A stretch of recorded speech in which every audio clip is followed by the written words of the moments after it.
NG tube feeding definition. So firstly हम लोग definition देखते हैं, जिसमें क्या होता है कि जो फूड होता है वो हम एडमिनिस्टर करते हैं डायरेक्ट पेशेंट के स्टमक में। ये कैसे, किसके थ्रू किया जाता है? ये NG tube, it means nasogastric tube के थ्रू किया जाता है। सो इसका पर्पस क्या होता है?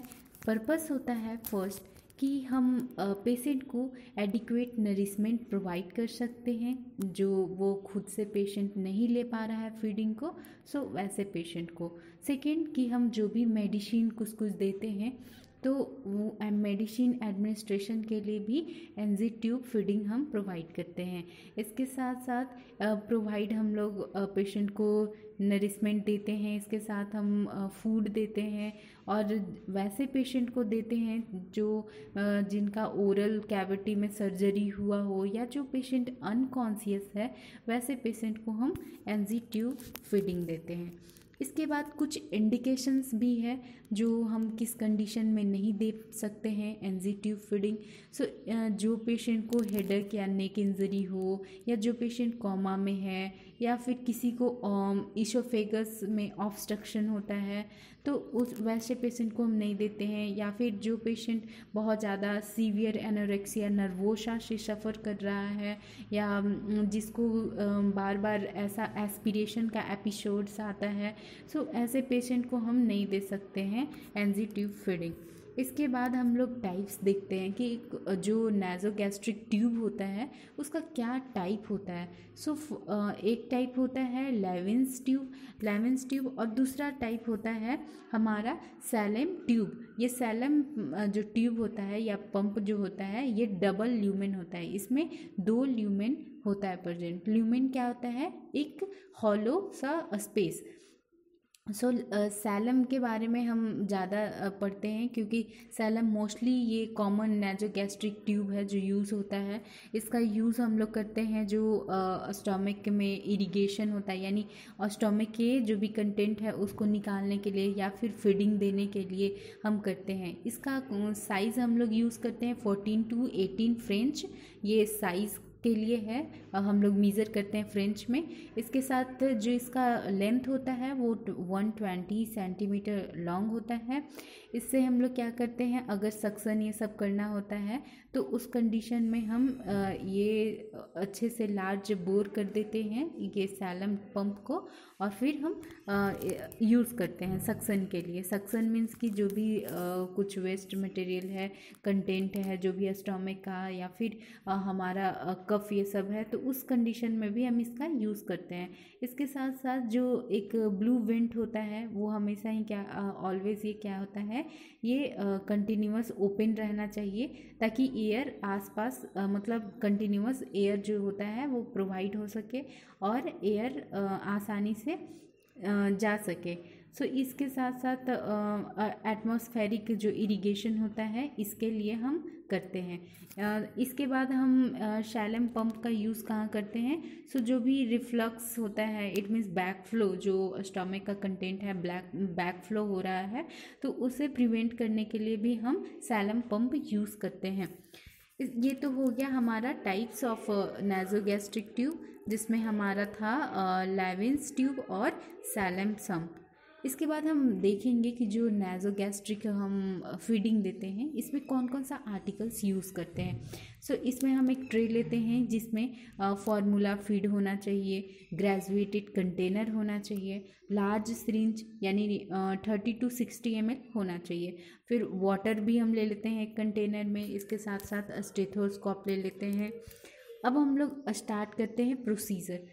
सबसे पहले जो एनजी ट्यूब है वो किस टाइप से हम लोग फीडिंग दे सकते हैं। इसके लिए हम क्या करते हैं कि जो पेशेंट रहेगा जिससे देना है, सबसे पहले तो उसे आइडेंटिफाई हम कर लेंगे कि यस यही पेशेंट है जिसे हमें ये एनजी ट्यूब फीडिंग देना है। इसके बाद हम प्रोसीजर को पेशेंट के साथ एक्सप्लेन करते हैं कि आपको मैं फीडिंग देने जा रही हूँ और ये एनजी ट्यूब के थ्रू होता है। सो ये सारा कुछ उसे एक्सप्लेन कर देना है, और ये 10 to 20 मिनट्स के लिए मतलब कंप्लीट होना चाहिए 10 to 20 मिनट्स में।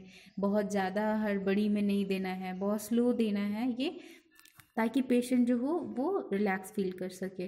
और हमेशा पेशेंट को एक्सप्लेन करना है अपना, मतलब उसके एक्सपीरियंस से सबको भी देखना है कि वो क्या फील कर रहा है, और उसे ये बताना है कि जो जब इंसर्शन फीडिंग हम लोग करते हैं तो फीडिंग उस टाइम देते टाइम क्या होगा, पेशेंट जो है वो फूलनेस का, मतलब स्टोमक कैसा लगेगा जैसे वो फूल हो गया है, उस टाइप का फीलिंग होगा। तो ये भी बताना है कि आपको जब ऐसा लगे तो बता दीजिएगा। इसके बाद हम पेशेंट को क्या करते हैं, जब जो पेशेंट को कुछ फूड एलर्जी होता है, ये सब को भी हमें देखना है, ध्यान में रखना है कि पेशेंट को फूड एलर्जी ना हो, या लास्ट फीडिंग कब दिया गया था, या बवल साउंड किस टाइप का स्टेथोस्कोप से हम सुनेंगे, या फिर लेबोरेटरी वैल्यूज़ जो रहेगा वो हम चेक करेंगे। ये सब हमें अपने दिमाग में रखना है। इसके साथ साथ हम क्या करते हैं कि अब हम जब देते हैं फीडिंग तो उसमें हम लोग करते हैं कि एक कंटेनर लेते हैं और उसमें हम लोग जो फीड देना है उसे लेते हैं। इसके साथ हम वार्म वाटर को भी रखते हैं। इसमें पेशेंट को हम क्या करते हैं, फॉलोअर पोजीशन प्रोवाइड करते हैं। पोजीशन के लिए आप you can check the previous video, उसमें बहुत सारे टाइप्स ऑफ पोजीशन मैंने बताया है, एक्सप्लेन किया है। सो वहाँ पर आपको पोजीशन, फॉलोअर पोजीशन पता हो जाएगा कि क्या है। सो ऐसे मैं बता देती हूँ। फॉलोअर पोजीशन जो होता है उसमें हम मतलब पेशेंट को सिटिंग पोजीशन में रखते हैं। ये कम्प्लीटली भी हो सकता है या सेमी फॉलोअर भी हो सकता है। इट मीन्स 30, 45, 90 डिग्री के एंगल पे हम पेशेंट को बैठाते हैं। सो इस पोजीशन में ही हमें फीडिंग देना है। इसके बाद अपने हाथों को हैंड वॉशिंग करना है, हाथ को अच्छे से धो लेना है, और अपने मतलब वहाँ पर फिर क्या करना है, पेशेंट के चेस्ट के ऊपर हम टॉवेल डाल सकते हैं, मैकिंटॉश डाल सकते हैं, ताकि उसका जो कपड़ा हो, क्लॉथ हो, उसे हम भीगने से बचा सके फीडिंग देते टाइम। इसके बाद पेशेंट को फिर उस पोजीशन में रखने के बाद हम क्या करेंगे, अपने हाथ में ग्लव्स पहनेंगे, और उसके बाद जो अटैच सिरिंज रहता है उसे इट मीन्स कि जो सिरिंज हम लेते हैं 30 to 60 ml सिरिंज, सो इसमें जो हम क्या करते हैं कि इसे नासोगैस्ट्रिक ट्यूब के साथ अटैच करते हैं सिरिंज को, ताकि हम फीडिंग दे सके, इसी के थ्रू हम फीडिंग देते हैं। इसके बाद हम क्या करते हैं, जो स्टोमक कंटेंट रहता है उसे एक बार एस्पिरेट करके देख लेते हैं, बाहर निकाल कर देख लेते हैं कि कितना रेशियो में वो डाइजेस्ट हुआ है, या कितना कंटेंट अभी और है, या किस टाइप का कलर है, जो भी है। सो उसे हम थोड़ा एस्पिरेट करके देख लेते हैं, बैक पुल करके हम देख लेते हैं। इसमें हम क्या करते हैं कि फिर इसमें जो भी डाउट होता है वो हमारा क्लियर हो जाता है, एक्सरे सब के थ्रू भी हम चेक कर सकते हैं।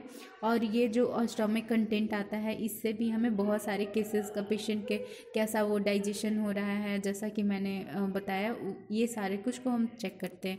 इसके बाद हम क्या करते हैं कि जो ट्यूब रहता है उसे इस तरह से प्लेस करते हैं कि जो स्टमक जो भी है उसे हम कंफर्म करने के लिए बैक पुल करके, और जो भी एस्पिरेट किया हुआ रहता है कंटेंट वो हम चेक कर लेते हैं। इसके बाद कभी कभी ऐसा होता है कि फंस जाता है, फूड नहीं जा पाता, तो उस टाइम हम पिंच भी कर सकते हैं ट्यूब को, और फिर उसके बाद वो बैरल से हम अटैच करते हैं ट्यूब को, सिरिंज को, और फिर इसके बाद हम क्या करेंगे कि जो फीड रहेगा वो हम उसमें सिरिंज में डालते हैं, फिल करते हैं, और इसके साथ साथ हम वाटर भी डाल सकते हैं ताकि वो अच्छे से फ्लो में ग्रेविटी के साथ वो स्टमक में चला जाए। इसके बाद हम थोड़ा सा बैरल को ऊपर की ओर एक लेवल पे, पेशेंट के हेड के लेवल पे थोड़ा सा अप करके ही देना है, ताकि ईजिली वो जो भी है सिरिंज में प्रेजेंट कंटेंट वो आसानी से स्टमक में जा सके। इसके बाद हम क्या करते हैं, जो सिरिंज बैरल हम यूज़ कर रहे हैं, सो उसमें हम उसे हम फीडिंग के साथ फीड करते हैं, उसमें फीड डालकर।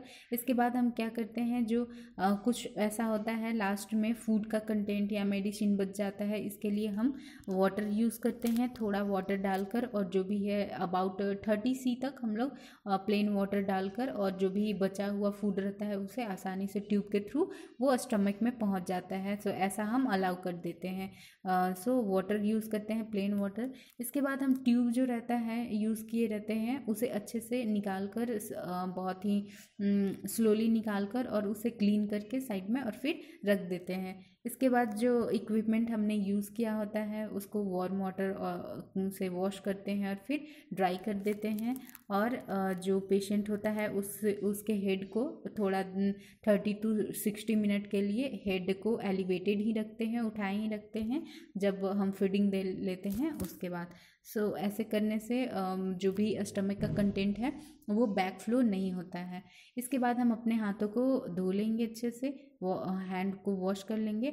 और जो आफ्टर सारे प्रोसीजर हम करते हैं डॉक्यूमेंटेशन, वो हम डॉक्यूमेंटेशन कर लेते हैं। अलग अलग टाइप का डॉक्यूमेंटेशन होता है वो हम कर लेंगे। मॉनिटरिंग उसके बाद हम क्या कर लेंगे, ये देखेंगे कि कितना अमाउंट में हमने फीडिंग दिया। ये सारे कुछ डॉक्यूमेंटेशन में हम रिकॉर्ड करते हैं कि कितना अमाउंट में हमने फीडिंग दिया है, कितना अमाउंट में हमने मतलब पेशेंट कितना अमाउंट में टॉलरेट कर पा रहा है। इट मीन्स कि जब हमने एस्पिरेट करके चेक किया था तो कितना अमाउंट में वो डाइजेस्ट हुआ है पेशेंट के स्टमक में। सो इन सभी चीज़ों को हम रिकॉर्ड कर लेंगे। इसके बाद मॉनिटर करते रहना है, पेशेंट के ब्रीथ साउंड को मॉनिटर करना है, बॉवल साउंड को मॉनिटर करना है। इन सभी को मॉनिटर करते रहना है ताकि जो गैस्ट्रिक डिस्टेंशन है वो किस टाइप का है, डायरिया, कॉन्स्टिपेशन, इनटेक आउटपुट, ये सारा कुछ हमें हमेशा मॉनिटर करते रहना है पेशेंट का। इसके बाद हम लोग ये करते हैं कि पेशेंट को थोड़ा सा इंस्ट्रक्ट भी करते हैं कि वो नर्स को, मतलब नर्स को ये नोटिफाई करना चाहिए पेशेंट में कि जो भी पेशेंट एक्सपीरियंस कर रहा है या उसे ये इस टाइप का फुलनेस कि मेरा स्टमक फुल हो चुका है, इस टाइप का वो सेंसेशन फील कर रहा है या वोमिटिंग लग रहा है, नॉजिया लग रहा है, किसी तरह का भी वो एक्सपीरियंस फील कर रहा है तो वो नर्स के साथ बताए। इस चीज़ को पेशेंट को पहले ही बता देना है। सो इतना हम लोग करने के बाद